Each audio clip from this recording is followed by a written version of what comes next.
So, good afternoon. 3 minutes ago, we were live with the introduction of this Hey You Tax CO2 Day. It's a special opportunity to put together as many voices from across all over Europe that has something to say about carbon pricing as a policy, but also as the urgent things that need to be done for the European Union to tackle the climate emergency with concrete proposals. So the morning this session was with politicians and scientists to start to put the facts on the ground. And this event today, the Advocates of Carbon Pricing, is part of a 12 hours long marathon. So you will see new live appearing throughout the day. It's really a dense and intense appointment. You will find the program. You find the program on it's already 3 hours live. Sorry, on stopglobalwarming.u contains the program of the entire event.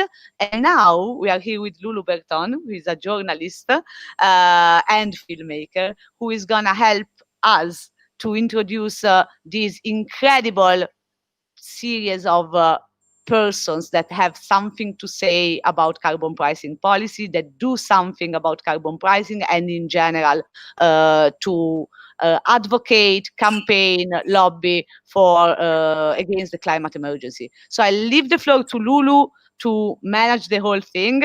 My role will be to help the speakers to be on stage, but also maybe to pick up some comments from social media channels, just to give us a taste of the conversation. I invite everyone who is following, who thinks this might be interesting for your audiences, to share the live on your social media channels. The hashtag is HeyYouTaxCO2, and the ultimate goal of this day is to reach out also to the EU leaders that were supposed to meet tomorrow. So maybe you can even tag your Prime Minister if you hear something that is relevant and that can help them to be quicker in making decisions. Lulu, the floor is yours. Thank you, Virginia. I'm very happy to be helping with this amazing initiative. And I'm a journalist and I'm also a wellness leader. And I'm here because I think that climate change, carbon pricing is a key issue in society today. And that we need as individuals, as citizens, to discourage the consumption of fossil fuels and encourage energy savings and encourage the use of renewable sources. And so I'm very happy to be surrounded today in this slot of interviews with some of the most amazing advocates of climate change in the European Union. And so we have an array of guests that is amazing. And I'm not sure if Magdalena is already queued, and she's already ready to start our conversation. And in the meantime, I just want to reiterate how the Stop Global Warming initiative is such a powerful way to influence lawmakers in this day and age. If we don't start as individuals, nothing really is going to deeply change in our society. So very important that all of us make a difference in the way things are changed at the political level. So we go now. Okay, we start with Stephanie. Okay, so we have Stephanie. Nice, Stephanie Brancaforte. Thank you for being here, Stephanie. Thank you very much. Very good. So, Stephanie Brancaforte is the executive director of change.org in Italy. And I would start straight away, Stephanie, with the concept of society and politics. So have you noticed any changes in the way Italian and European societies and citizens are ready to create a change in the current carbon pricing policies before politics?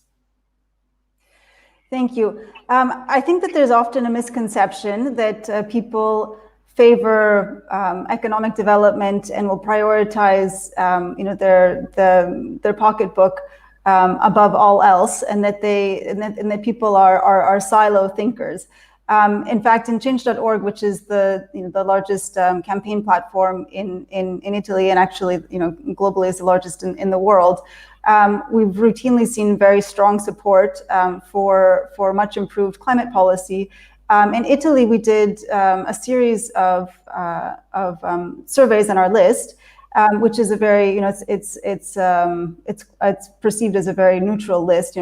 People from all walks of life use it, and we found that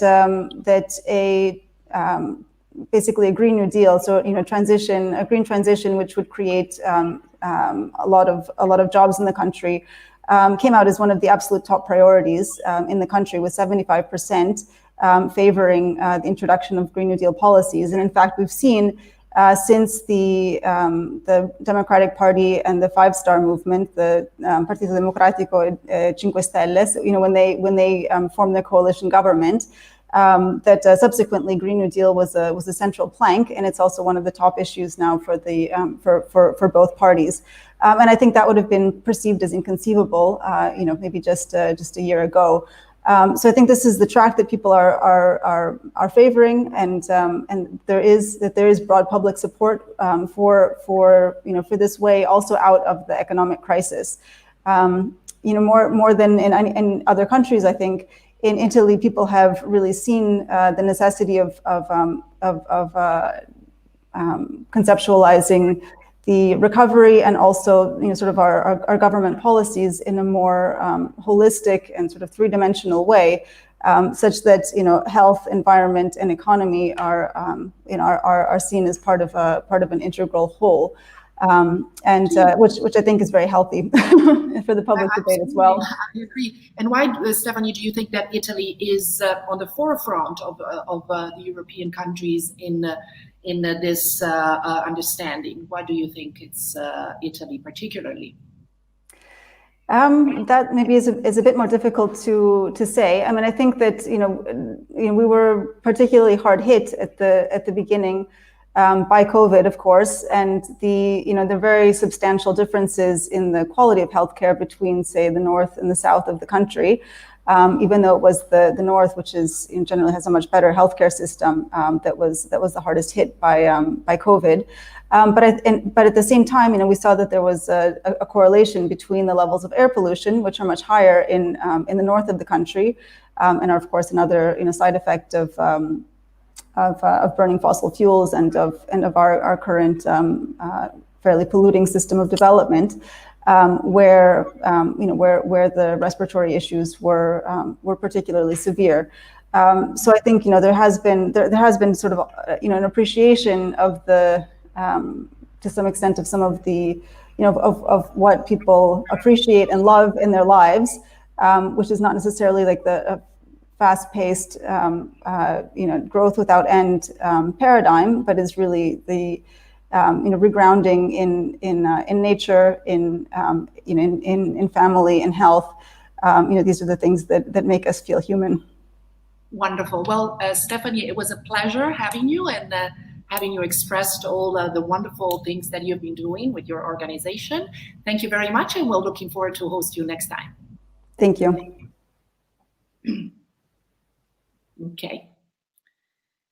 Okay, wonderful. So our next, let's see who's, hold on a second. We have a little, I think it might be probably James Collis is going to be next. Yeah.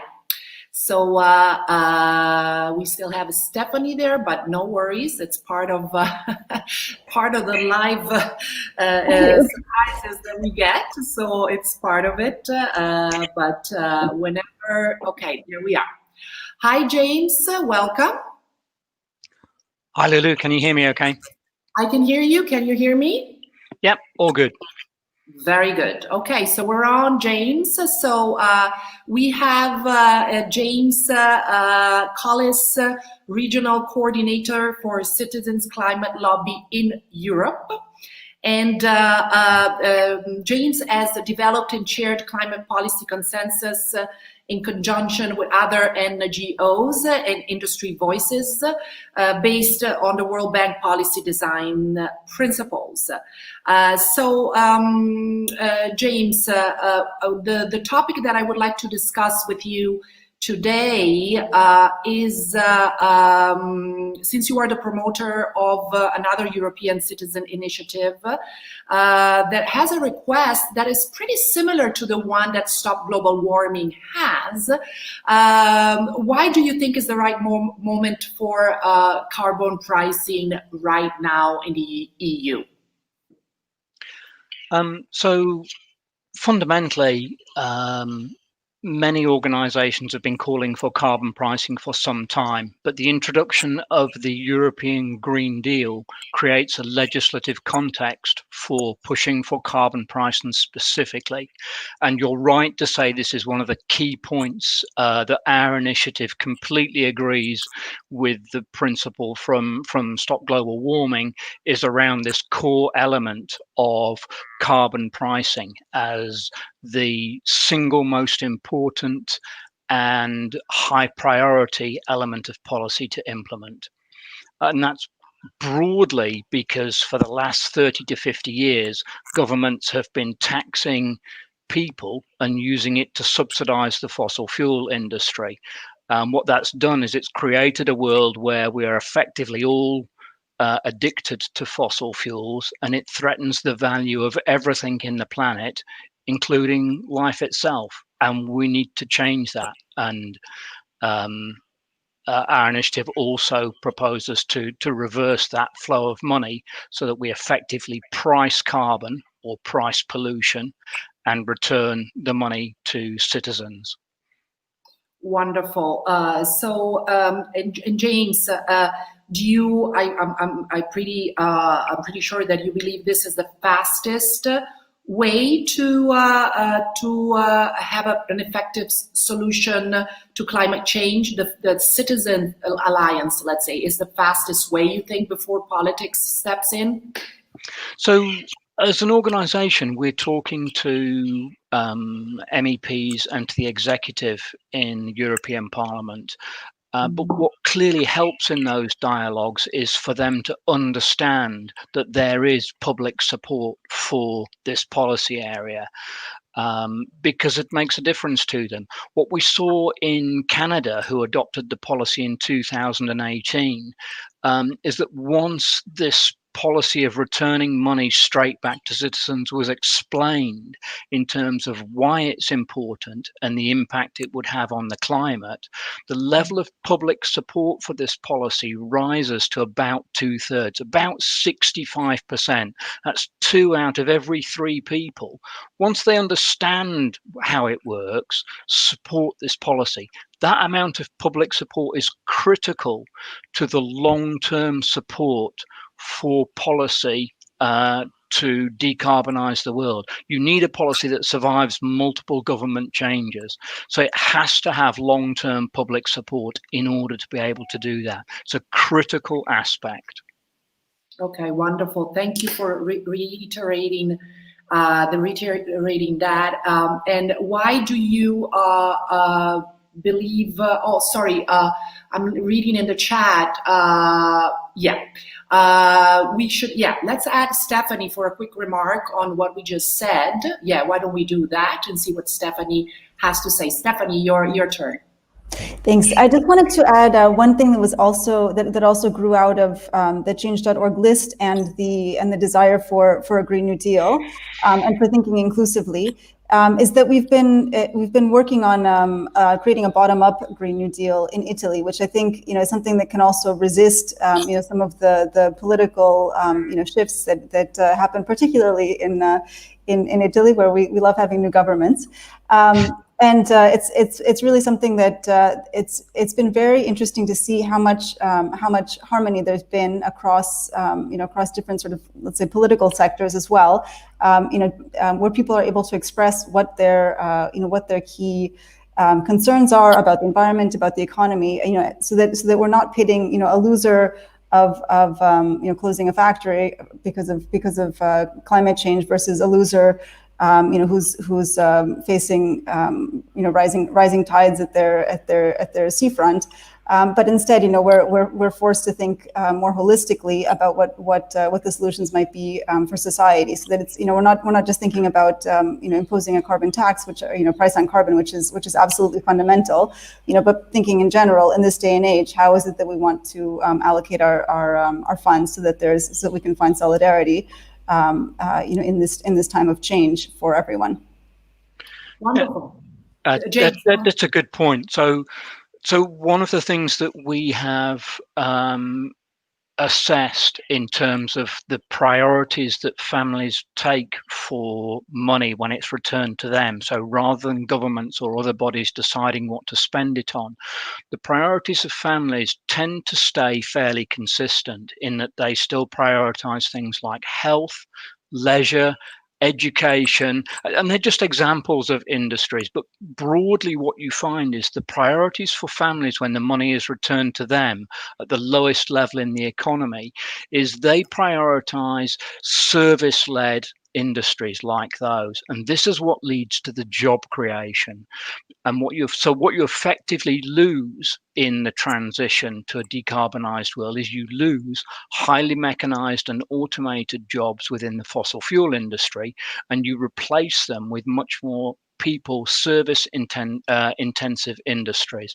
And so although there's a lot of projection from organizations about the green jobs implementing solar panels and building wind turbines, they do get created, but most of the jobs come in the core areas that society really values.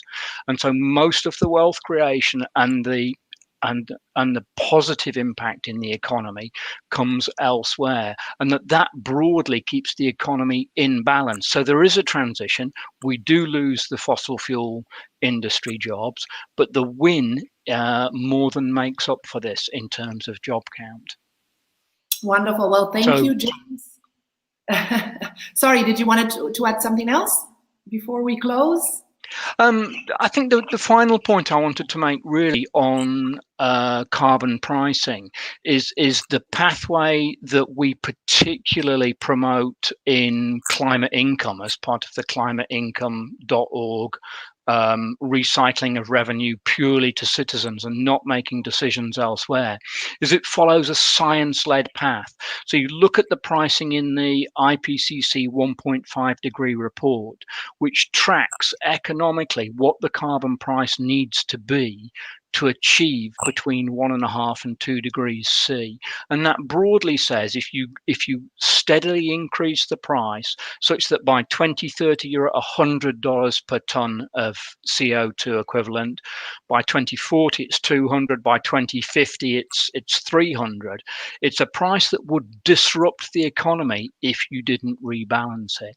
But ultimately the pricing corridor that we're anticipating being close to and that we think should be science-led based on the science impacts does require money to be recycled to households in order to maintain society effectively. Wonderful, very interesting, and we might develop this topic with the next guests. And in the meantime, thank you James Collis and Stephanie Brancaforte for joining us. And thank you again, James. And our next guest, let's see when he's going to pop up here, is one of the super duper experts in there he is, one of the super duper experts, so we can call him in carbon pricing or in global warming, is Sam van der Plas. Thank you, Sam, for joining us today. Thank you. Glad to be here, and thank you for the compliment. Yes, that's how we see you. And well, let's introduce you first, and then we can go ahead and dive deeper into our topics. So Sam is the policy director of Carbon Market Watch, which is an international NGO with in-depth expertise in carbon pricing. The mission of Carbon Market Watch is to ensure that carbon pricing and other climate policies drive a just transition towards zero carbon societies. Yeah.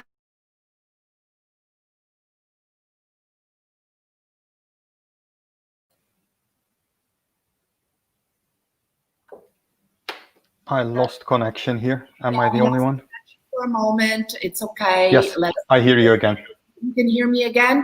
Okay, I can see you, but it's okay. In the meantime, I'll run my question, and then hopefully you'll pop up magically again on the screen, okay? But you can hear me, Sam, yeah? Yes, I can hear you well. Very good. So in terms of policies, what are the policies in Europe that you think should be enacted in order to ensure fair and effective carbon pricing in Europe? We just heard Sam talking about this topic, saying that, you know, how much we're going to ask each person to, you know, pay for the carbon pricing. What is the amount? So what are the policies that need to be enacted in order to ensure effective carbon pricing in Europe, focusing on the new EU 2030 climate target plan? Yes, thank you very much. And this is indeed a critical question, and it's very pertinent, especially because the European Commission only last week announced its new intention to increase the 2030 climate target in Europe to 55%. Instead of the 40% target, which was valid until today. And it is very important to recognize that this target, it needs to be implemented. It needs to be translated into the specific policies, basically saying who does what in Europe, which sectors are responsible for which emission reductions, which member states will have which climate targets, and what does industry need to do, etc., etc. And the announcements from last week are only the very start of the process. The Commission will develop further legislative proposals. They will be, I mean, as it goes in the process of EU lawmaking, they will be considered by the European Parliament, by all European member states. And therefore, this initiative to call on the European Union to implement stronger carbon pricing couldn't have come at a better moment. It's a critical time to ensure that policymakers take the issue of putting a price on carbon pollution more seriously. Partly, this is already happening under existing policy instruments, and something which we are working on a lot at Carbon Market Watch is the European emissions trading system. It covers a bit less than half of total greenhouse gas emissions in Europe, and basically all large polluting industries are covered by this European carbon market. So this is the power sector, but it's also the steel sector, chemicals, and cement. Now, the European emissions trading system has been rather dysfunctional for a very long time, but only until recently carbon prices have risen up, and they are right now between 25 and 30 euros per ton. On this is what emitting a ton of CO2 costs for these industries, and it is leading to more rapid decline of coal in the energy mix in Europe, and at the same time renewables are increasing. So there's a lot of good news, and there's hope that this can be strengthened, but there are also some underlying scandals, I would say, mainly that a bit less than half of all the greenhouse gas emissions in the European emissions trading system currently has no price tag attached. Industries like steel, cement, and chemicals receive all their emission allowances. So this is basically the rights to pollute for free. And this is something that needs to be corrected. It's been also recognized last week by the European Court of Auditors, which basically said Europe is wasting huge amounts of money by allowing large polluters to emit and pollute carbon into the atmosphere for free. It needs to be corrected. And so those are these things where it's really valuable to have more voices in the discussion calling for stronger carbon pricing, and where we hope that this initiative, your European Citizens Initiative, is not just the end point, but it will be the start of a conversation that will stay with us for several years to come, and we will hold policymakers accountable for delivering better carbon pricing in Europe. Wonderful. Well, thank you, Sam, for reiterating this.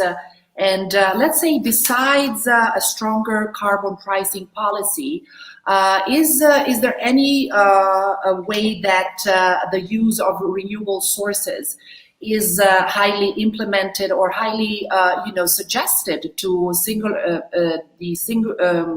individuals in the EU? Are there policies that allow for this kind of program to use more renewable sources instead of fossil fuels? Yes, the whole translation of the 2030 climate target will not only happen in the European emissions trading system, it will also be improved climate targets for member states, and it will also include improved targets for the deployment of renewable energy sources, as you just mentioned, but also energy savings. And all those components need to work hand in hand. It's important to recognize it's not an easy task to reduce greenhouse gas emissions to where they need to be, let alone to go to net zero emissions, preferably by 2040. And a carbon price or a carbon market is one of the instruments we have in our toolkit. So it needs to go hand in hand with binding targets for renewable energy sources, for saving energy, etc. And then finally, also, it was mentioned earlier, but we strongly support that, is the idea of a smart recycling of the revenues from carbon pricing into further climate solutions. So this can be the clean energy technologies. It can also be assisting developing countries internationally to help them implement the solutions for reducing greenhouse gas emissions, for adapting to the consequences of global warming, unfortunately. And finally, also industrial investments in clean technologies will need some support. There is a lot of work to do, especially in those sectors I mentioned earlier, steel, cement, and chemicals. And also there, I think we have to be honest, there will be some public support needed, but only on conditions that these industries start to pay for their carbon pollution. Wonderful. Thank you, Sam. Besides, let's say, all these policies that need to be reiterated, when do you see this just transition towards zero carbon societies taking place? I mean, is it going to be, how far away or how far close you think this transition is going to take place? Well, I don't have my crystal ball next to me, to be honest, but I mean, it's happening already. We see signs. If you look at the European Green Deal, this is not just an environmentalist or a climate protection story. The European Commission increasingly recognizes that there needs to be a strong social component attached to this European Green Deal.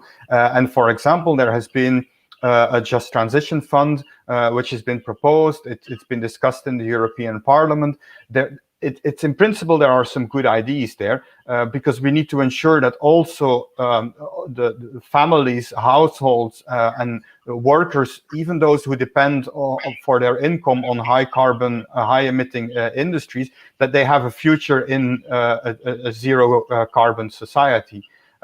There's a lot of work to do because the European Parliament did not improve this Just Transition Fund. It even allowed for some possible subsidies to go to gas as a fossil fuel. So also here we need to make sure that this transition that it makes sense from a climate perspective, but at the same time that it's socially just and it's a fair transition.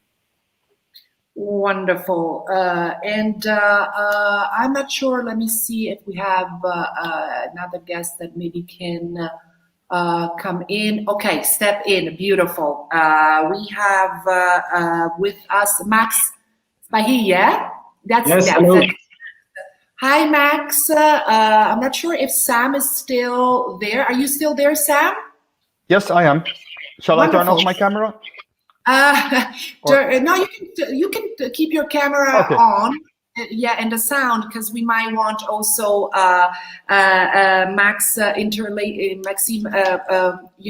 talking about what you just talked.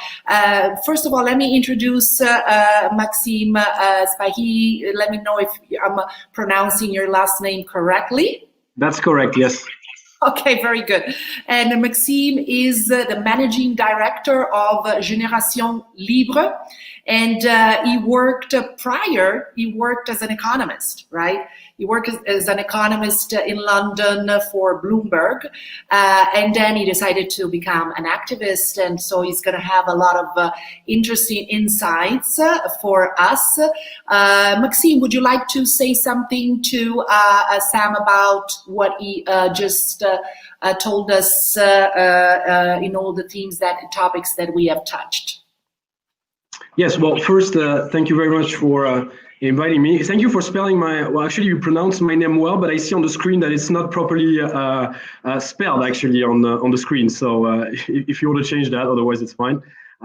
There's an H and an I too many in the name, but that's okay.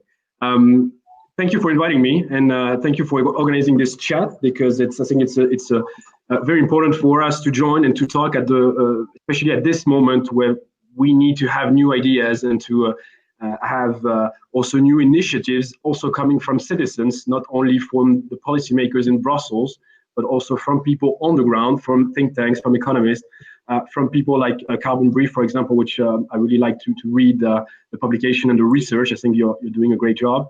I just wanted to maybe come back to the stimulus plans and how I think that the coordinated effort right now in Europe to have a green recovery is actually an old school way of doing things.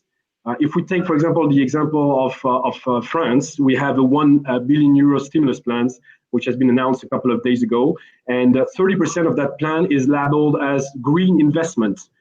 We have, for example, €9 billion going on the hydrogen sector industry. Germany has done the same thing, pretty much the same size on this sector.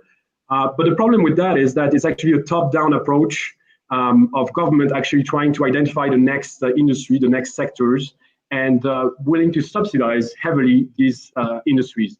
I think this is not it's not the right tool, and it's not the right scale. It's not the right tool because it's not a coordinated effort.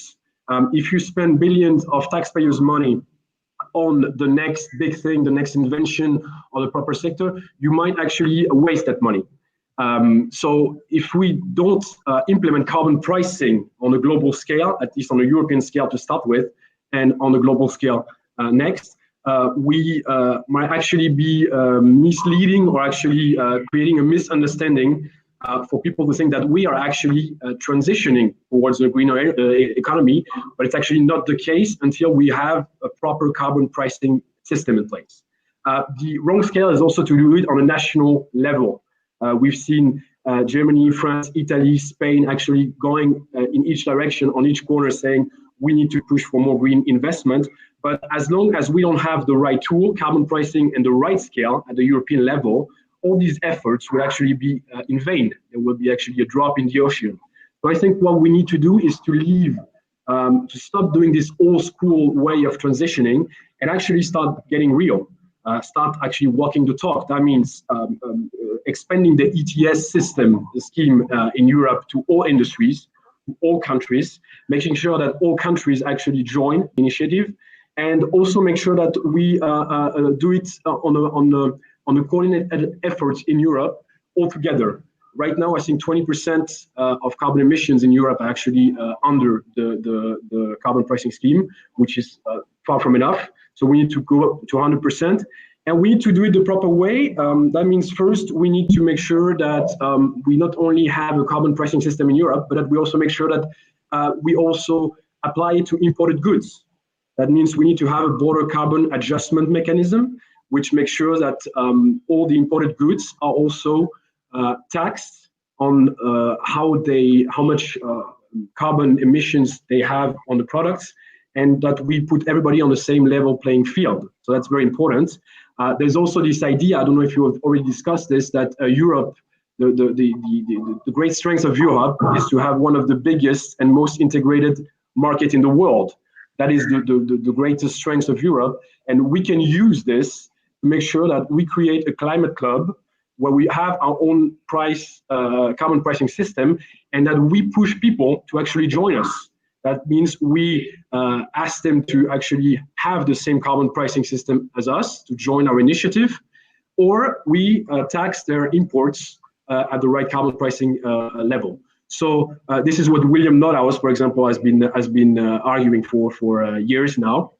And I think Europe is actually the best place to do it. It's actually, it has the strengths to incentivize people to actually join the fight for climate change and to become a leader in green globalization and getting carbon pricing on a real global scale. So that is the first point. We don't need to do it on a national level. We need to do it at the European scale. And once we've done it at the European scale, we can incentivize all the other countries to join, which is the big problem of the international agreements right now. If you take the Paris Agreement, it is only done on a voluntary basis, right?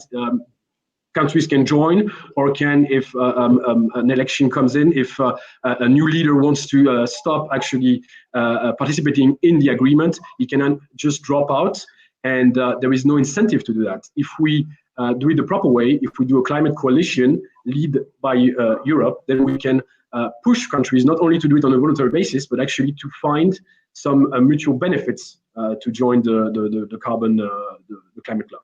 So that's Maxim, if you don't mind letting, thank you for your very interesting insights on this. I just wanted to have probably Sam say any word about what Maxime just said about the European scale and the climate coalition. Sam, do you have anything to say about it?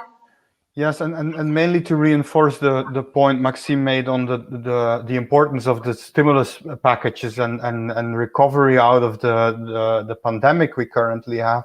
I think it is important that while promoting stronger carbon pricing, we also need to make sure that we stop subsidizing highly polluting practices and industries in Europe, and specifically at Carbon Market Watch. Over the past half year, we have looked at the bailout packages which have been either already agreed or are still being discussed towards the aviation industry in Europe. And the numbers are staggering. There is over 32 billion euros which has already been agreed or is still being discussed. And in the vast majority of the cases, European member states are handing out this money to the airline companies without any environmental conditions attached to them. Now, I mean, we can discuss about carbon pricing all we want, but as long as such practices continue, it's going to be water under the bridge. So that needs to go hand in hand. Stopping to subsidize fossil fuels in Europe is just as important as having meaningful carbon pricing. I think there is more to be said on how to expand this over time. I think there's some caution you need to keep in mind if you want to expand a European emissions trading system to buildings and to transport sectors. Those are not the same as power plants and steel producers, etc. And there might be some unintended consequences by doing so, but that also needs to be carefully considered. And indeed, also internationally, these developments around carbon pricing are important. The implementation of global carbon markets under the Paris Agreement is going very slow. Countries internationally are not agreeing on some of the main design elements which should be there in order to ensure that you have global carbon markets which are environmentally integer, which uphold and protect human rights when projects are implemented. So also there's a lot of work to do, and Europe can show some leadership there, not only by punishing those who want to import higher polluting goods into Europe, but also by sharing practices, providing international climate finance, etc. Wonderful. Well, thank you, Sam, for joining in this other conversation, and we'll hope to see you again in our next event that we're going to launch. Thank you so much. And now thank you very much. And now, Maxime, so already you have explained very clearly about the necessity of having two kinds of policies taking place at the same time, right? There has to be stop subsidizing fossil fuels, and at the same time there has to be a stimulus package on a European scale. Now, why do you think the need of carbon pricing is so imminent in this day and age, and how do you see the ecological transition taking place? Well, it is imminent because we now know from science facts that carbon is the main driver behind climate change. I think that there is not a consensus, but almost a consensus on the scientific scale on this. I think Europe has taken that idea very seriously. I'm personally proud to be a European because we also, this is one of the topics that is the most discussed in Europe, and most of the efforts today, if you look at, for example, carbon emissions, Europe is one of the only continents actually reducing its carbon emissions. It's far from being enough, but it is already going in the right direction. So that is something that we're already taking seriously.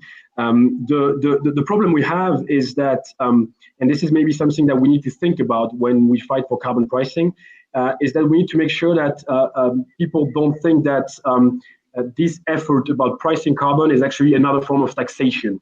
I am very keen on being very, very careful with the semantics here, because if we say that we will tax carbon, I'm French. So as you know, France is one of the countries with one of the highest fiscal pressure actually in the world, in the OECD countries.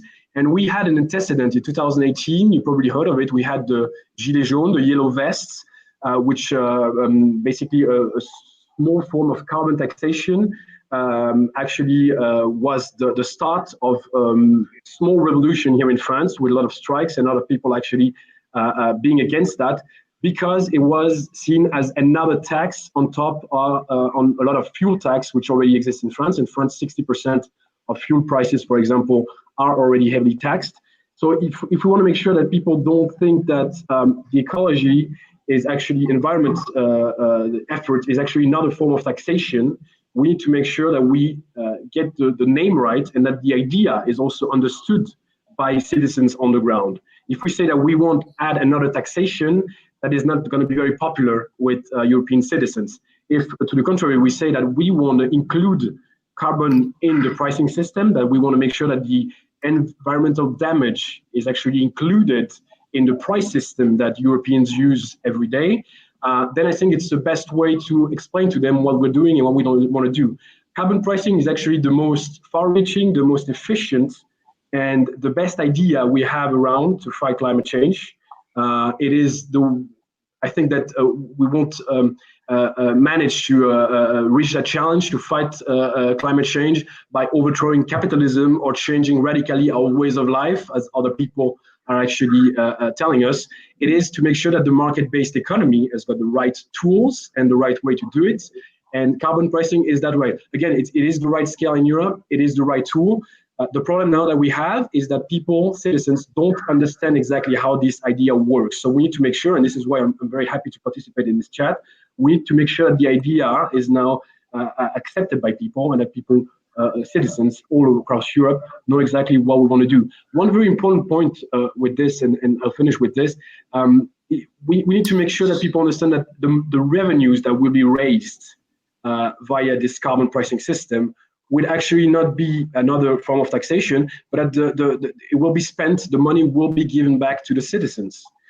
We need to make sure that the sectors and that the people that will be losing from the ecological transition, because there will be losers, there will be some industries that will be actually hit by this because they're too much focused on carbon, that they will also receive a kind of compensation that will offset for the losses that we will have. But we need to make sure that this mechanism doesn't leave people behind and doesn't make losers and winners. We need to also think about adjustment to make sure that there is a popular acceptability of the idea. And I think this is, again, the best way and the quickest way to change the system. And Europe is at the forefront of this fight. So I really hope that we will expand the ETS system, that we will start talking about border carbon adjustment mechanism, and that the European policy makers will maybe use this difficult moment that we're facing as an opportunity to get real on climate change. Wonderful. Well, thank you, Executive. That was very interesting. You brought in the conversation. I ask the same question to the next guest. Thank you so much for joining in the conversation today. We hope to see you back at the next one. Okay. Thank you very much. Thank you. Thank you very much. Okay, so I would say probably let's call in Magdalena, since we need also some female energy joining the conversation, just to give a little balance here. If Magdalena is available, there you are. Hi, Lulu. And nice to see you. So let me introduce you first, and then I'll let you go. So Magdalena Smieszek, tell me if I pronounce your name correctly. Yeah? Smieszek, yes. Very good. Magdalena is a human rights advocate and co-creator of CCE Caravan of Unity. So she is working with numerous international projects towards sustainable development and peace. And as a humanitarian, she has worked for 10 years with the United Nations. So given all your expertise in this field, Magdalena, I would like, first of all, to ask you a question about rights. How should we look at climate change in terms of human rights?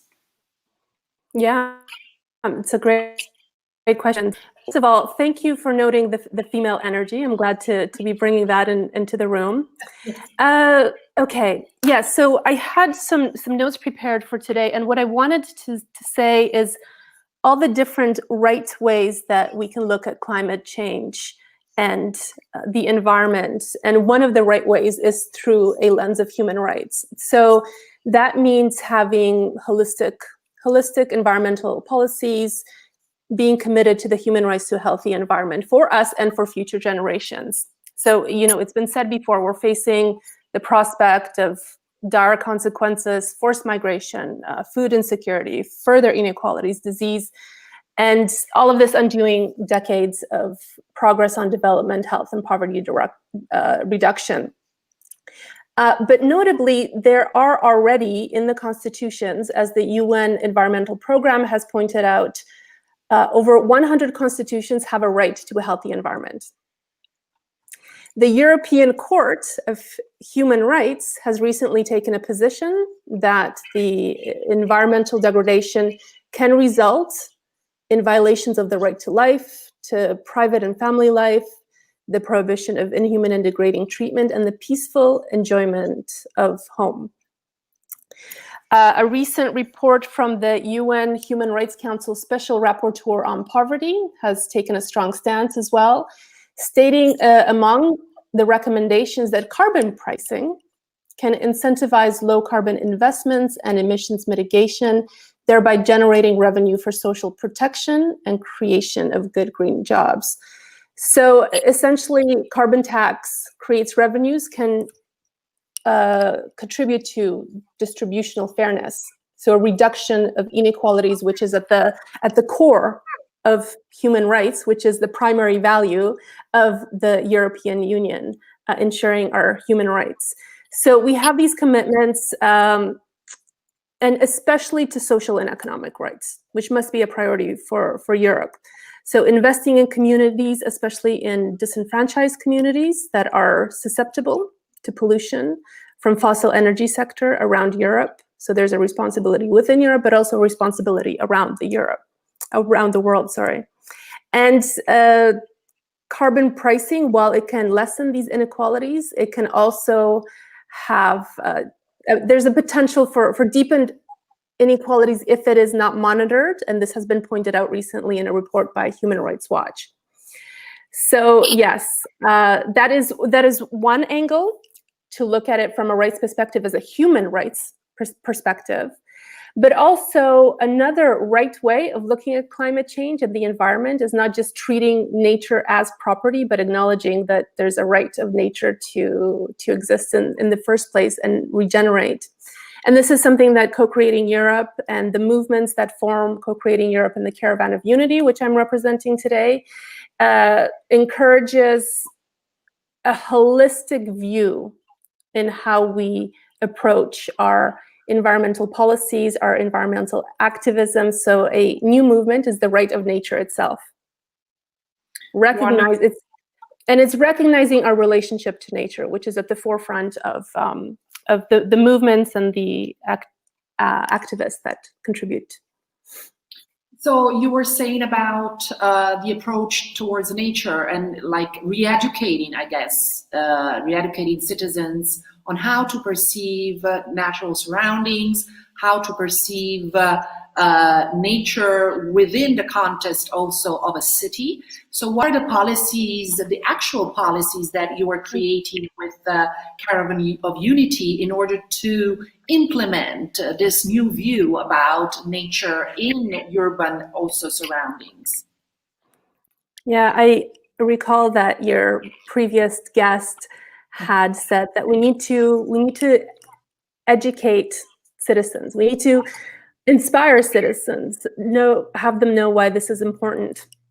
And so the Co-Creating Europe and the Caravan of Unity, the project that has been recently at the forefront of the organization, isn't necessarily promoting a particular policy. It's rather a cultural movement inviting co-creators. And so among its essential values of Co-Creating Europe is deep ecology, meaning that the environment has intrinsic value. So there's a need for ecological awareness of sustainability and essentially a renewed relationship to what we call Mother Earth. And also a deeper caring for one another, which means a better, more equitable distribution of resources. So the movement, Co-Creating Europe, Caravan of Unity, is a transnational network.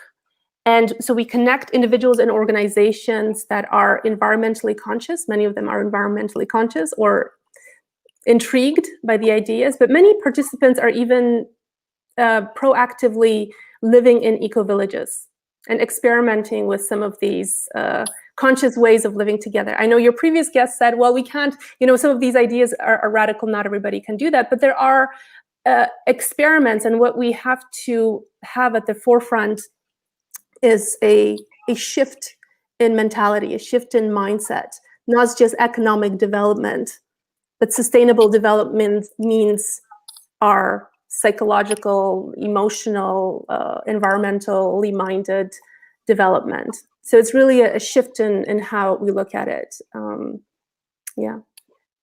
Wonderful, very much needed, all of what you're saying, Magdalena, and what you're doing with your organization. And I would like probably to have another woman joining us in this conversation.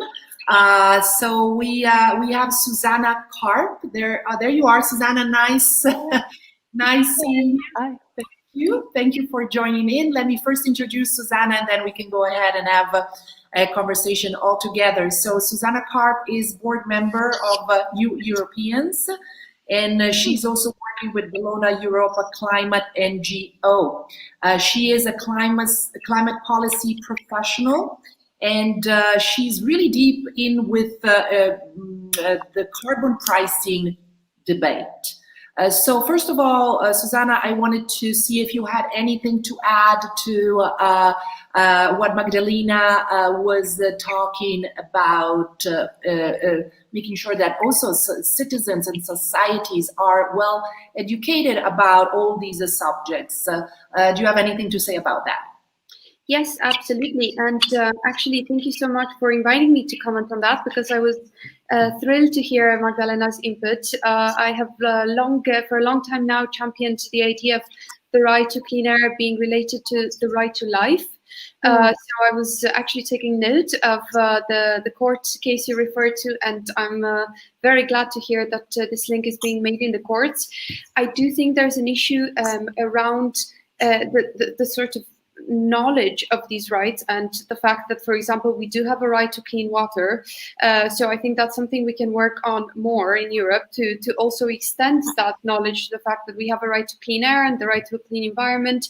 And obviously just to really praise and frame climate change for the big mess that it is, right? So we've just been putting our waste into the atmosphere, and so that's impacting on our quality of life and the quality of life of those who might have never contributed to the mess.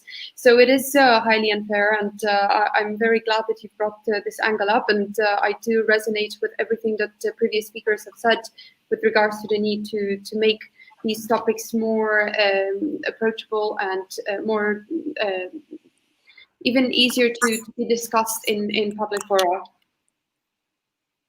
Beautiful. Magdalena, do you have anything to say about, well, we have a right actually to clean air and clean water.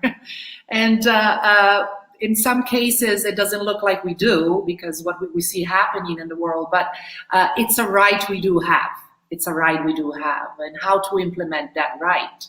So Magdalena, do you wanna add something to that? Well, I'll just say nice to see you and meet you, Susanna. Co-Creating Europe has a nice collaboration with New Europeans. So Roger Casella was part of the Caravan of Unity. So all these voices coming together, this is exactly it. Like that's what we need to do. We need to merge these networks and have more of these types of conversations. What I'll just emphasize again, the perspective is a holistic one. So all these rights that we are mentioning, they're interdependent. And our realization of those rights is in this complex, needs to be viewed in this complex metasystemic way. That it's not just one thing or one contribution, it really has to be fundamentally shifting our outlook, both from a societal and legislative perspective, that's very important, but also not just holding our leaders and governments accountable, holding ourselves accountable in our behaviors. That does require a fundamental shift in order for these rights to be realized. Yes, Susanna, do you want to add to that? Yes, and maybe I'll bring it back to carbon pricing actually, because while it's important to emphasize the role that individuals can play in the current situation, I also think it's perfectly fair to say so far the system has been broken in ways that hasn't fully actually allowed individuals to make choices that led to the improvement of their own life quality and health conditions, which is why I choose to focus my professional activities on policies that work on the supply side of the economic system. So carbon pricing is one of them. There's also other policies that look into industrial decarbonization and a bit more at the technical side or just the infrastructural side, basically, because it is true that our choices are quite limited. And so I think this is why I've become with time such a big advocate of carbon pricing, that it effectively allows us to push for system change, with the view that it does become available and easier for citizens than to actually make inspired choices, or to at least have more to choose from. And obviously putting a price on pollution is something that, you know, unlocks a little bit some key issues with the economic theory underlying our societies. We should be talking about, you know, soconomics, not economics. And yeah, so I think that's why it's actually such a nice panel that's coming together now in this session, that we are able to bring it together, and we need to have more of these conversations indeed. Wonderful. It has to be a holistic approach, as Magdalena has said so clearly, so beautifully. And so I guess now we thank Magdalena for joining the conversation with all the beautiful things you had to say, and see you next time, hopefully on our next event. Yeah. Thank you. So thank you so much. Thank you for coming in with us. Thanks a lot. It's okay. We're still going on in this. In the meantime, I just wanted to ask Susanna, since Susanna, you are an expert, let's say, in the carbon pricing debate. So the topic would be exactly that one. So from the overlooked side of the energy transition in 2019 to this key enabler for the EU Green Deal a year later, what would you say about this transition, and what are the key elements of it? Yes, thanks for asking the question in that way, because it allows me to first of all say that I've been working directly on European carbon pricing policy, so in particular the emissions trading system, for 5 years now. When I joined the world of carbon pricing advocates, the price was at €5 per ton. As Sam explained earlier, now it's around €30 a ton, so it's actually increased 6 times fold. That's largely been a result of a lot of campaigning and a very close collaboration between quite a wide segment of the I would say climate civil society, and so we are quite happy with that, but it's nowhere close to where it needs to be, and it certainly doesn't cover all the emissions it could be covering. So in that sense, I think it was overlooked because its level was close to irrelevance. But now, having boosted up, having increased so much, we're seeing it actually take center stage in the EU Green Deal. My view already last year in the essay that I authored, and effectively I called it the overlooked side of the ecological transition, was that in fact carbon pricing has to take center stage in any Green Deal because of redirecting revenues towards either innovation or citizens directly. So you could choose and you can have a combination. But nonetheless, now it's taking center stage, and part of that has actually been the fact that the emissions trading system in Europe has been the most resilient market in the face of COVID-19. So while we've seen the oil markets go on negative for the first time ever during the spring of 2020, and we've seen all other markets struggle tremendously, we've also seen the EU ETS being the most resilient market. So in that sense, it's a very good indication that the political level is quite serious and quite committed to having carbon pricing continuing to 2050. Now, of course, the questions then shift to how much, when, where, for which sectors. But so those were all positive signals. So I'm quite happy to see the developments, and I'm happy to see also that this campaign is becoming so strong. And so congratulations to Eumans for organizing this. That it's been it is a marathon today, but the whole journey to 2050 net zero and a carbon neutral second half of the century is a marathon. So thanks for taking us to the next level of training for it. Well, thank you, Susanna, for what you had to say about the fact that carbon pricing has to take center stage in all this debate. And I would like to also have Nick. Probably is Nick Eglinger? Is he around so we can have yes, him? There he is. Hi, Nick. So this time, just for a change, I would like for you to introduce yourself. Oh, okay. My name is Nick Eglinger. I'm located in Zurich, Switzerland. Since 12 years, I run the Cleantech 21 Foundation. We started Switzerland's first green business association with the theory of change that we would bring the new CO2 law through Parliament by having pro-green businesses lobby for it and not against, as the usual business community would. With that, we managed to pass the Swiss CO2 law, which isn't so bad, and also the new energy policy. So I've been very active in lobbying, and I have kind of hands-on experience of standing in Parliament convincing politicians on particular legal frameworks. Since 2016, our foundation focuses on a few international projects. We spun off the association. It still exists. It still acts very nicely, but we focus on a few international projects. And the most important one in this context is the International Climate Dividend Alliance, where we work with the Citizens Climate Lobby to promote a very, very specific way of carbon pricing, or emission pricing, as we like to say.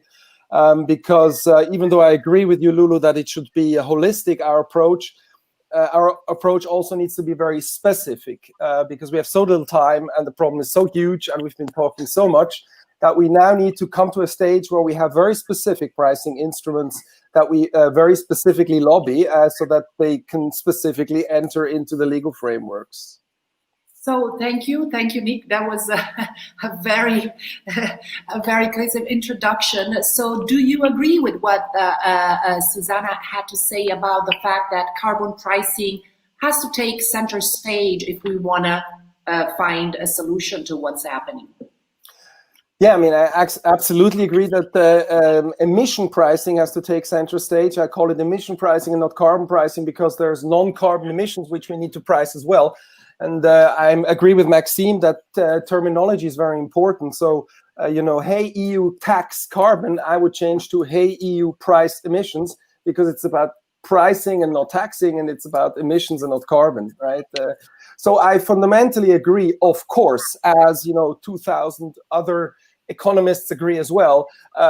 Emission pricing is very, very important. But I've had the privilege for the last, I'd say, good 5 years to be part of an international discussion on emission pricing, and already 5 years we totally agree that we need emission pricing. So my main point here is we need to move beyond that. We cannot have more discussion about emission pricing, but we need to have discussion about very, very specific emission pricing instruments, and then very concrete strategies for Europe and other parts of the world where these emission pricing instruments can be implemented. And to be a little bit, the odd one out, maybe in some shape or form, I don't believe in the ETS. Sorry to say that so bluntly. I'm not alone anymore. Recently, the Secretary General of the OECD said the same thing. In my view, emission trading systems don't really work. The numbers are terrible. If you look at the system as it is today, we have about 90% of emission pricing happening through taxes, but only 10% of emission pricing happening through emission trading systems. And we've been trying in Europe for over a decade to get an emission trading system running. And in my view, we failed, even though, Susanna and others have done great work. It's only, 50% of all emissions covered. That cannot be a solution if you want net zero for 100% of emissions, obviously. We have a price which now is a bit higher, but is still, a third or even less than what it should be. And it's so complex that most people, and I've tried this with my mom, I tried it with my friends, with lots of people, they don't understand what the emission trading system really is. I also stood in Parliament. I've tried to explain it to parliamentarians, and they don't understand it either. So we need other ways of pricing emissions, and what we do is promoting a very specific other way of pricing emissions. Thank you, Nick. Let's see if Susanna has something to say about pricing emissions and introducing a specific emission pricing in order to resolve the global warming. Well, so I perfectly agree with what was said before. There's a difference between a tax and a price.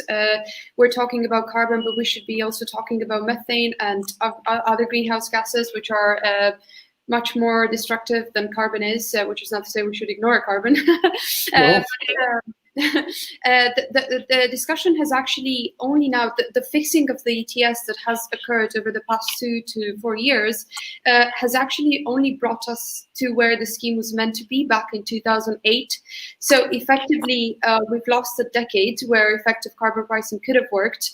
But where that brings us, however, is in the place where we can have those ambitious conversations. Because one thing is to talk about increasing from €5 per ton to €50 per ton, and a whole different discussion is to say we're going to go from 30 to 50, and it allows us to actually have the debates we should have been having all along. So yes, time has been wasted. It hasn't been wasted by climate advocates, that I can guarantee. It has been wasted by the political level at large. And the Youth for Climate movement has been extremely helpful in bringing this forward in a way that could no longer be ignored.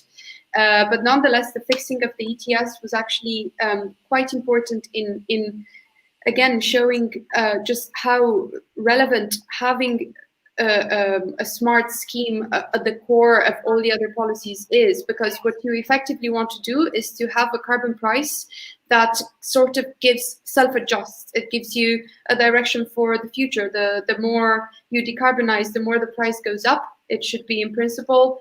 So the closer we get to net zero, where the remaining carbon budget is obviously becoming very expensive. So in a way, the ETS is on track for that. Now, I'm not sure what will happen with it in the next couple of years. I see that now that we finally fixed it, it's up for review again. That should raise a question mark for everyone. But nonetheless, I think there is a much wider discussion that needs to be had. And I think that actually the ECI campaign that the Eumans are running is helping for that. However, carbon pricing on other sectors would largely fall on citizens, so buildings and transport. And I'm not sure that would help so much to actually shift the system in the way that we want it to be shifted. So I think we need to press harder and harder on heavy industry and topics and sectors which are hard to decarbonize in that way, with a higher carbon price needed. Sorry to interrupt. Before we go in a little bit more into the debate, maybe Virginia has something to say about also the comments, because we're receiving a lot of comments and we want also everybody to intervene. Virginia, are you there? Let's see if Virginia is there. Hold on a second. I am. Sorry, I was in DJ mode, so sorry. No, I mean, at the moment there are no comments, but I'm intrigued by the shape that is taking this debate today, because that was exactly the purpose when we called for this joint action day. Hey, you tax CO2, which is, of course, it's a strong word, tax, and we call this in name of the carbon pricing, but to raise that tension. And I think the important thing of initiatives such as the European Citizen Initiative is that we are able to connect, discuss, foster, and create that level of exchange that otherwise probably wouldn't have happened without European citizen initiatives on the table in terms of participation, understanding. So I just want to reiterate my warmest welcome to all the speakers that are already spoken, that will do it in the next minutes of this session, because it's really an important opportunity to connect with each other, to foster the debate, and to make sure that the European institution feels the pressure, not only of the professionals and the experts and the usual suspects, but also that these usual suspects are joined together and that citizens want this. Of course, a European Citizen Initiative is not the most known participatory democracy instrument. So if you're following this live streaming and this marathon and you want to share it and use the AU tax CO2 hashtag, as Susanna said, it's a marathon that it doesn't stop today, but actually starts today. And we really need to have conversations among European citizens and in the public sphere to make sure that those words that are in the policies described by the people that know more than me about this becomes reality and not just promises. So I just wanted to make this point, and I let you for the last 4 or 5 speakers that I think are super duper as well. So I go back to the console in the meantime. Wonderful. Thank you, Virginia. That was much needed, your intervention, and so thank you again for stepping in. And I would just say for now, since we have more guests that are going to join in, thank you, Susanna, for your wonderful intervention. And we'll hope to see you again in the next future. And now with Nick, a couple of questions, Nick, because you brought in a subject that is very interesting to this conversation, that we need to change the terms on how we call all these topics. And also Maxim was reiterating that. So we need to change the terms, pricing emissions instead of taxing carbon. So that was very interesting, and thank you for bringing in that subject into the conversation. Now I have a specific question regarding the fact that you have created the first Green Business Association in Switzerland, correct? Yep. Yes. So it's called Swiss Clean Tech. So how is Switzerland implementing, if it has implemented with different tools, with different policies. Can you tell us a little bit more about what Switzerland is bringing into the picture? Okay, well, Switzerland is a very rich country, which is high up on the list of the most innovative countries, and it has actually a very service-based economy. So when we are talking, we kind of have an easy way of addressing this problem, because we are very strong on banks and insurance and not so much on heavy industry. And for all these topics, it's much easier if you come from this position, of course. So that's like a disclaimer. But Switzerland has, because we're such a small country, we've been very early in quite a lot of environmental legislation aspects, and emission pricing is one of them. So we have one scheme which is particularly interesting, and that scheme has been running for 10 years already. This scheme is basically an incentive fee at the level of US dollars 100 per ton, so substantially higher than ETS, meaningful price, science-based price, that is charged on every ton of emission generated in the heating sector. So if you burn oil in your house still, you have to effectively pay a CO2 tax on that. It's not a tax, it's an incentive fee which is collected by the government, and then by 2/3 is redistributed to citizens as a deduction of their social security payment. So it's essentially what we call a climate dividend. You take the money as the government and you hand it back to the population. Unfortunately, not all money is handed back to the population, but only 2/3. And unfortunately, it doesn't cover all the emissions, but just those from the heating sector. So it excludes mobility and others. So it's not perfect, but it was a good basis from which to formulate an international effort which goes into the same direction. And we are also, as a foundation, receiving money from the Swiss government, helping us to promote this specific way of pricing emissions by charging and then redistributing all of it to households, because that's by far the most simple and most pragmatic system. That Switzerland shows a little bit how it can work, but it needs to be improved for application in an international setting. Wonderful, and that's exactly what Maxim was suggesting before. He was because you said the climate dividend, right? He was saying that it has carbon pricing or pricing emissions has to be also a popularized approach, because Yes. you have to distribute whatever you're pricing. Okay, so it's very interesting that you brought into that into the conversation. And if you allow me to specify, the redistributing has two very, very important aspects, and usually speak about one. One is really important, that's the fairness. Other speakers have mentioned this fairness already. So if you collect a fee by charging all emissions, and then you distribute back to the population in equal share what you have received, then 60 to 70% of all households actually gain financially, right? So this makes it fair. It exactly avoids what Maxim correctly stated, the Gilets jaunes syndrome, because actually the Gilets jaunes, there would be the ones who benefit net. They pay less, more on this extra fee as compared to what they get back from the government in hard cash, right? The other really, really important aspect, if you employ this logic, is that you can implement it in a more pragmatic way. As soon as you open up the door politically to discuss what to do with emission pricing revenue, as soon as you start that, you have very many different ideas. Some people want to build electronic vehicles, charging stations. Some others want to put money in a fund for renovating buildings, etc., etc. So as soon as you open up the discussion on what to do with the money, other than returning it to the people, you start to get very strong differences politically. The left side usually argues that one has to reduce income tax, etc., etc.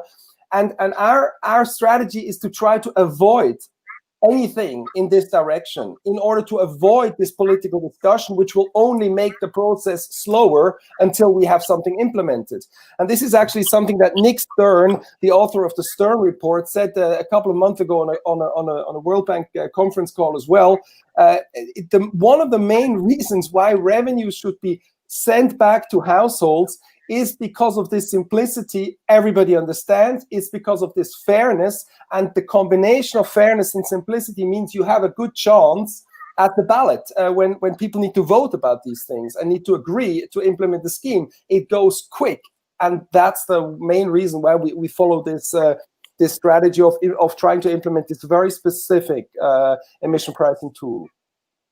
Beautiful, and this is a very a subject that we can develop, a topic that we can develop even a little more, because it's a key element in the discussion. I would bring in to talk about this perhaps Stanislas de Mister, if he's around.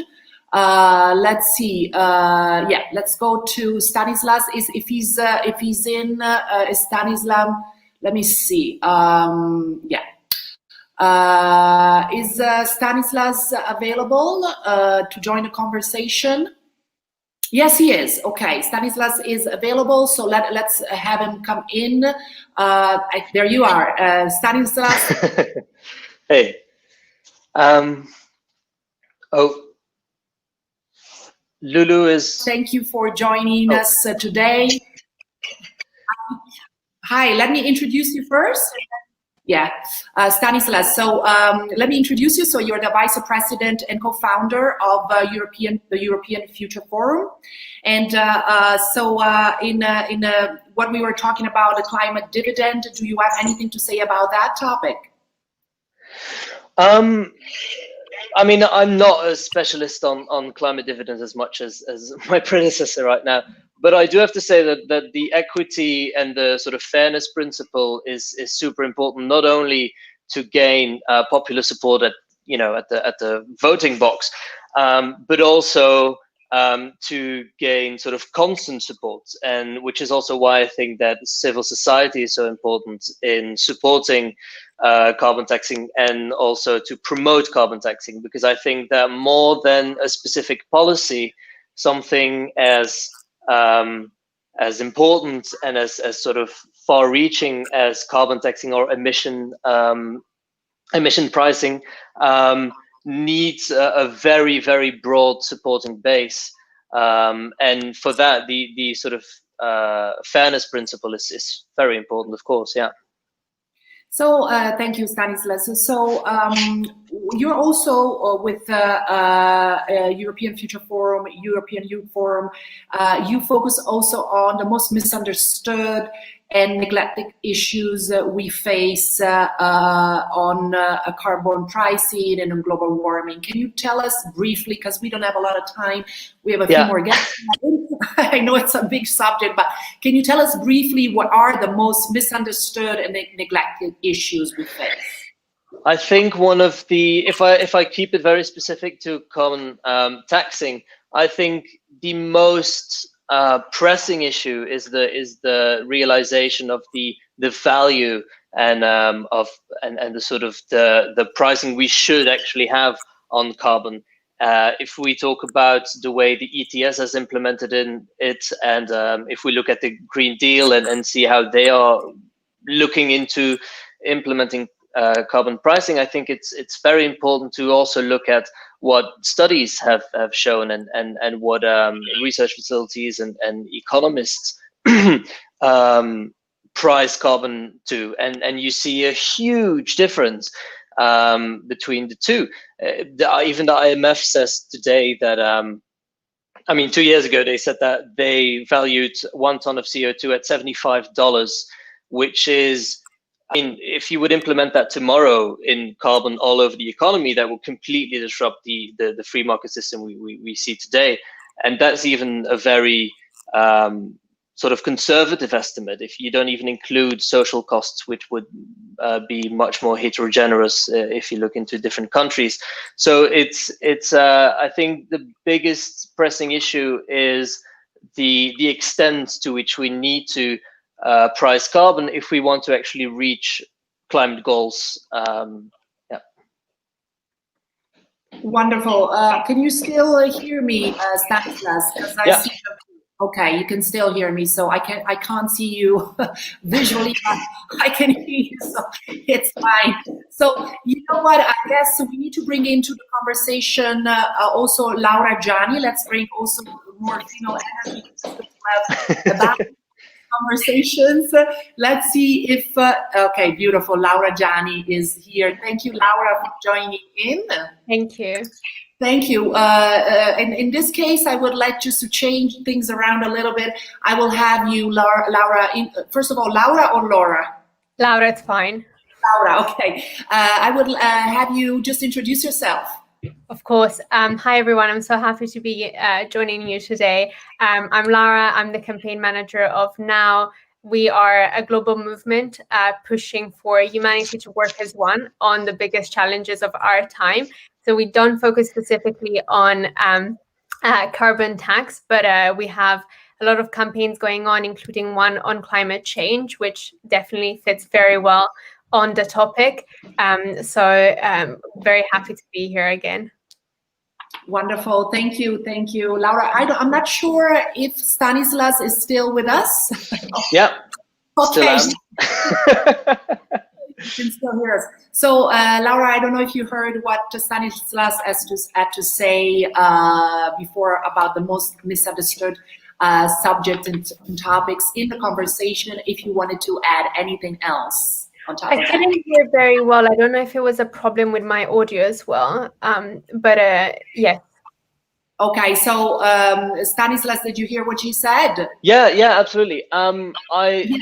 To me, the most misunderstood, the point that I would highlight the most is the extent to which we need to tax carbon or price emissions. And I think there's a huge gap between what policy proposals are talking about today and what research shows and what, taking into account maybe social costs, environmental costs, and the fact that if you would implement the true cost of environmental degradation and climate change into the economy tomorrow, that you would completely devastate the economy today. I mean, we're talking about the cost of 1 ton of CO2 would be. I mean, some people say that it's around $400. So some research says the IMF says $75, but even that would completely change the game pretty much. And to me, that is the biggest point. Yeah, no, definitely, and I think that it fits kind of fits very well with what we're doing and now in the sense of our campaign on the global climate emergency. We see carbon taxation as an ally to something else, in the sense that we think that climate change is a topic that is global. So of course, initiatives like the Eumans one are really important at the more regional level, but we see climate change as a very global topic that, unfortunately, like the pandemic, it doesn't stop across borders. So what we're doing now is actually advocating for a declaration from the UN Security Council of a global climate emergency, and we see this as a first step into actual measures to tackle climate change at the global level through states. So for exactly, like one of the ways that we see this possible is through carbon taxation, but at the global level. So with a push from the UN Security Council rather than single and regional states. So I see here James in the chat is saying that is why you need a steadily increasing carbon price. I think that's a fair point. I'm just worried about the time. We need a certain time frame, and if you look at the difference in pricing we see today, I'm just wondering how we could bridge that vast difference in valuation within the time frame we still have. And it's to me, it's also a bit of a sort of mind shift that people need. We need to see the environment as an external market failure, and just completely implement that today.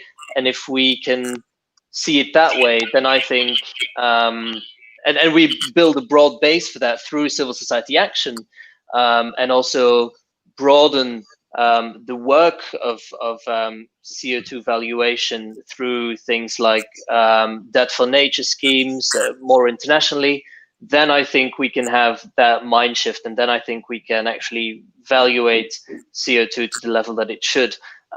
So definitely there should be a certain trajectory, but even then it's still very pressing, and I just wondering whether we're ready for it or not. Okay, well, thank you, Stanislas, for your intervention, and we gotta let some other guests come in because it's been a long day. Thank you. We hope to see you at the next one. Okay.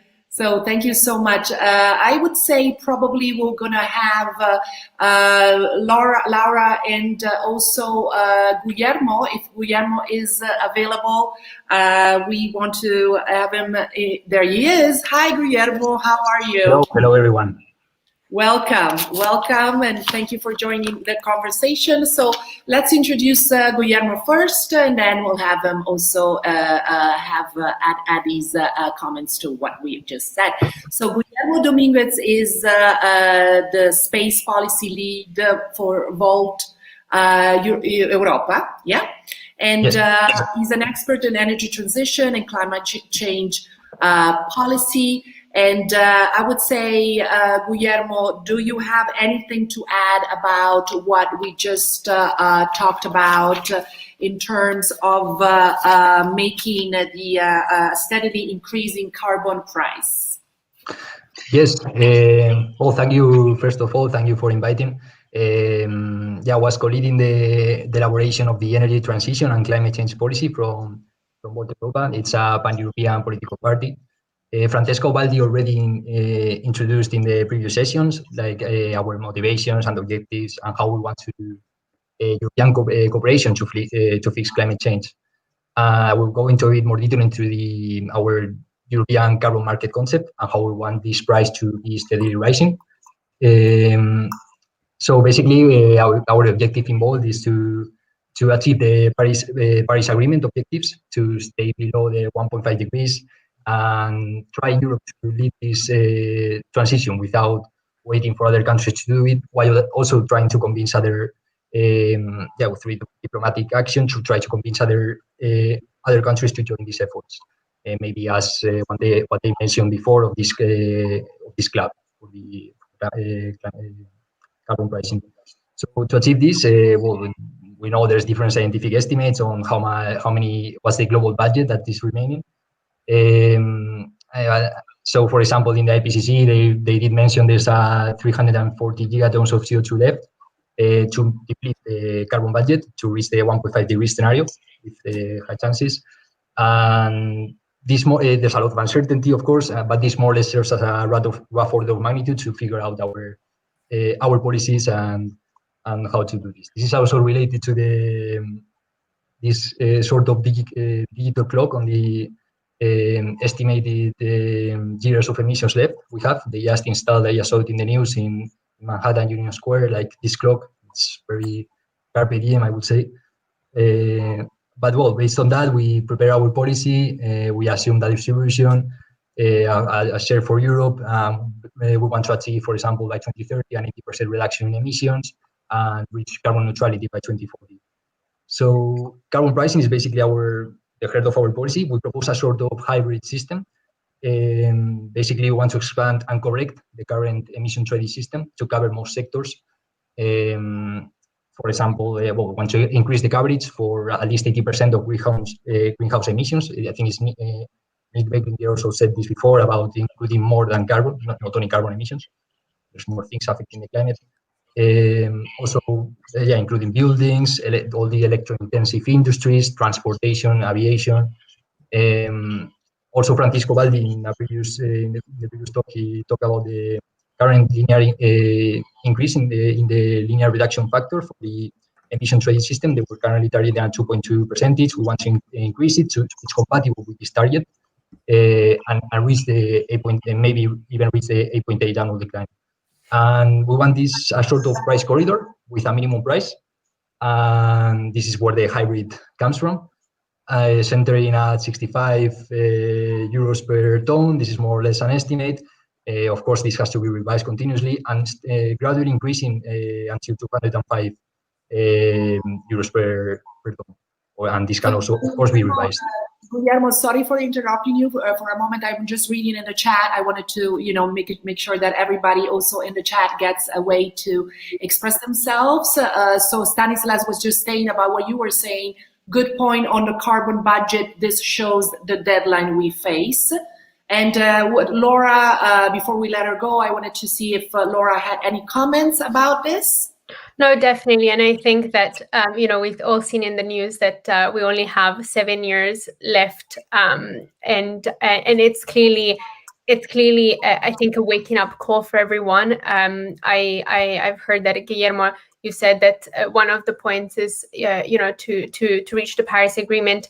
The reason why we're really pushing for something like a global climate emergency declaration is because there is a lot of research behind the Paris Agreement, which has found that nearly 2/3 of the pledge under the Paris Climate Agreement are basically insufficient to meet the climate targets. So this is the reason why, especially after having seen the clock and having seen that we only have 7 years left, basically, to act. This is why we're pushing for a more global solution. And I do agree with Nick in the comments said that it is very unlikely, but I think that we must try it, because even if at the European level we were to put a carbon tax, we have bigger polluters like China, the US, and India that will not stop there. And unfortunately, this is not going to solve the climate crisis. Wonderful. Well, thank you. Thank you so much, Laura, for your intervention. It was great having you. Thank you. Hopefully at the next event we're gonna launch. And good luck with everything. Okay. Thank you. Thank you so much. Now I'm not sure if we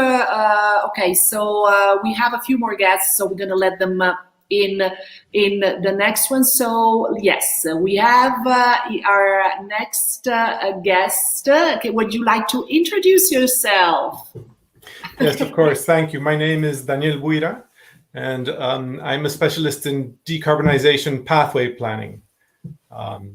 So what I do is I help countries, both as a researcher and as an advisor to governments, structure their plans so they can achieve a 2050 decarbonization target.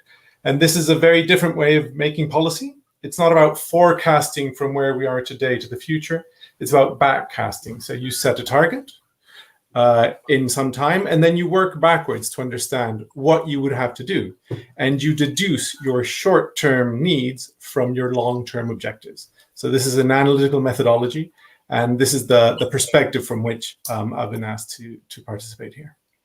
So I'm very happy to be here, and thanks for the opportunity. Well, thank you, Daniel. That was a very interesting topic you touched. Let's see if Guillermo has something to add about the fact that it's important to set a target and then go backwards. That's an interesting development on the theme. Yes, definitely. I mean, there's we already know how much we have left to do this, and we can set targets and work on them and elaborate all these policies. I also wanted to add that we are. Someone mentioned it before, but the need for a sort of carbon dividend to return these investments on the revenue from the taxes and to return them for citizens and everything. We are also proposing this kind of approach, and after extensive discussion, we had a lot of feedback sessions and everything, and also maybe even a third of it to to work on some energy transition, some policies as to incentivize electrical production and also investment in infrastructure. We are very part of big promoters of like a pan-European collaboration. So even, for example, also investing in energy transmission between the European region, so it's easier to insert the renewable energy, include renewable energy. And yeah, I think that's almost everything. Okay, well, thank you, Guillermo. That was very interesting. We're going to get back to that. I guess we have another guest. So thank you, Guillermo, for your intervention, and we hope to see you again in the next future for the next event. We're running a little late with the live show, so we gotta get it a little bit more in a way synthetic and stuff. So we have Andrea Salimbeni that had just joined us, and thank you, Andrea, for joining us today. Thank you very much.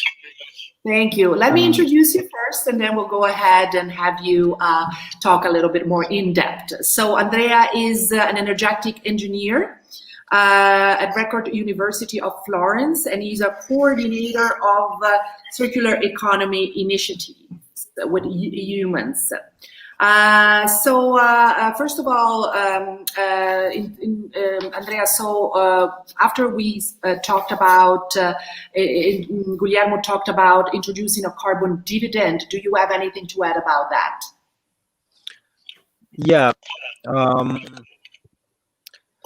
I think, yeah, as supporting the initiative of Stop Global Warming, I think there is the need of changing and moving out and over in comparison with the present European trading system, which is the ETS, currently regulating the EU CO2 market and emissions.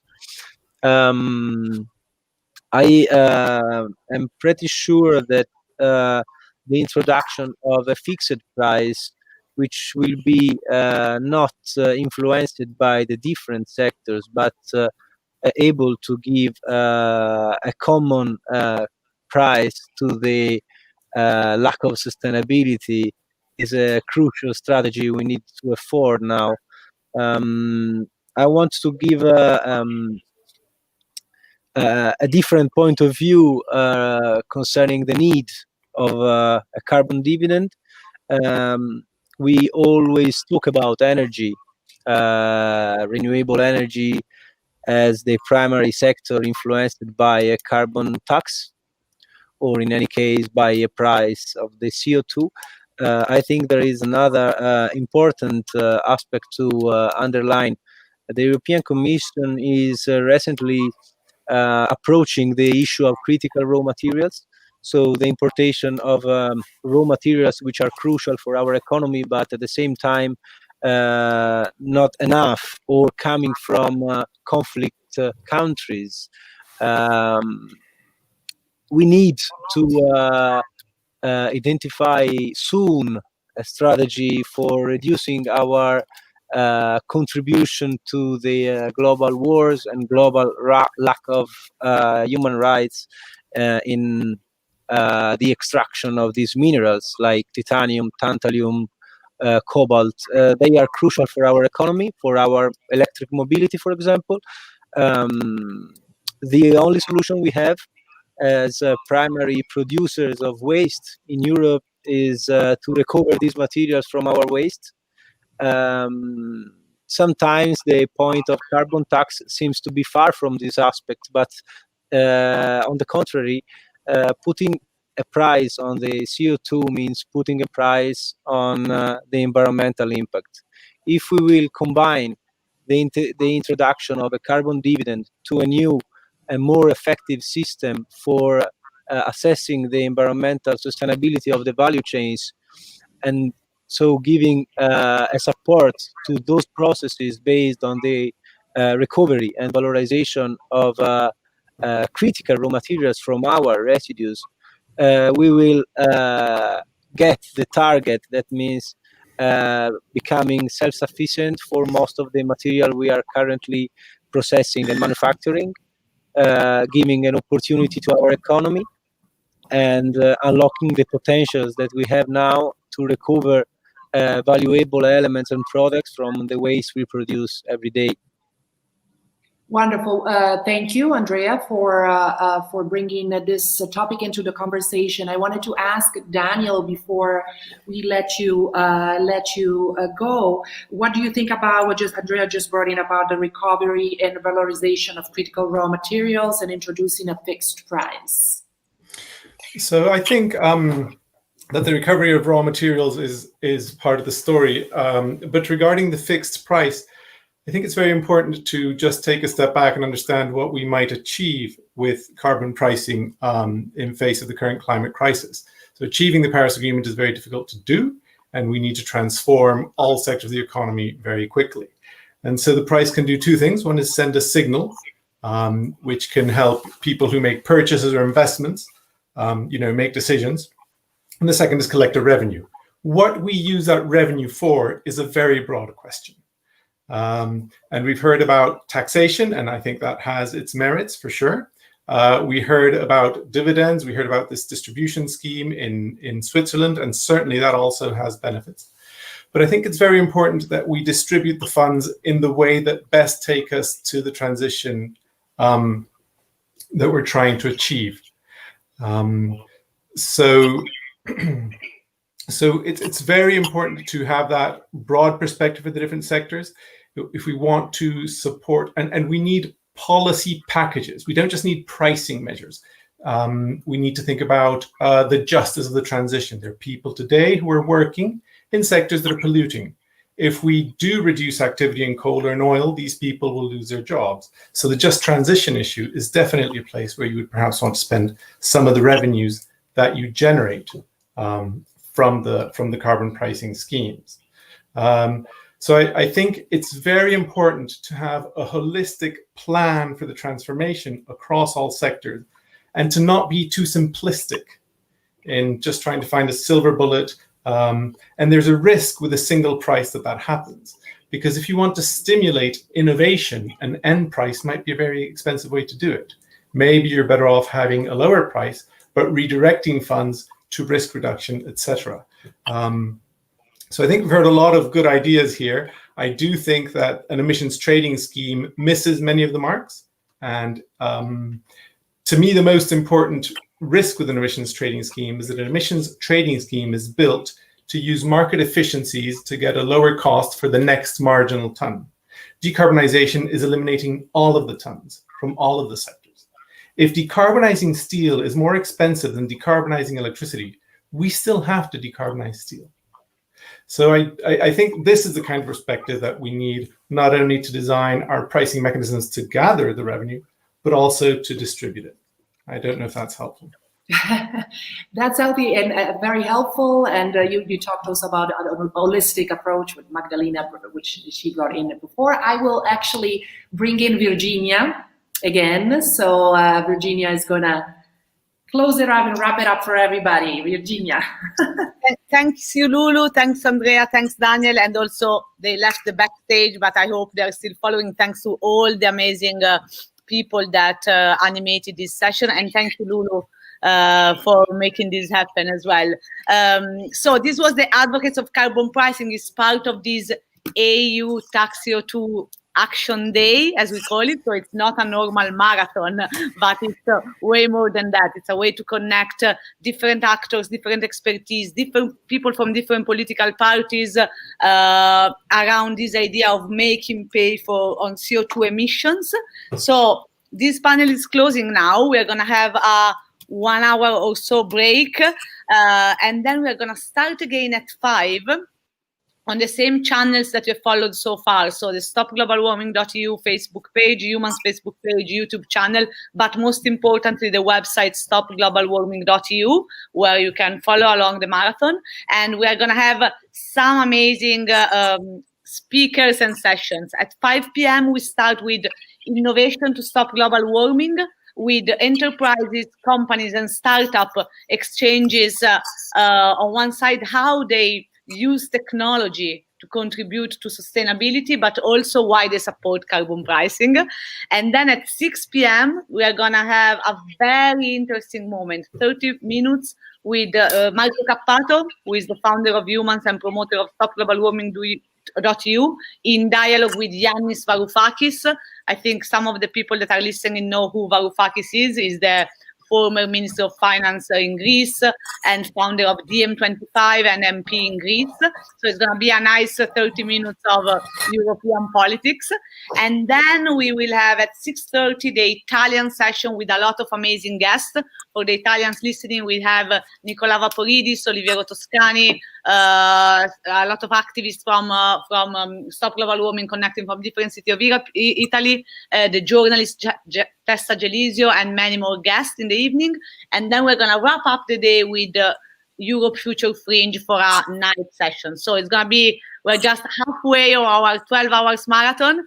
So thanks everyone. Keep sharing all the content that we produce today. The hashtag is HeyEU-TaxCO2, and let's bring our voices to the European leaders for carbon pricing in the European Union. Thanks everyone, and have a nice afternoon. Bye. Bye-bye. Thank you. Bye. 1 second.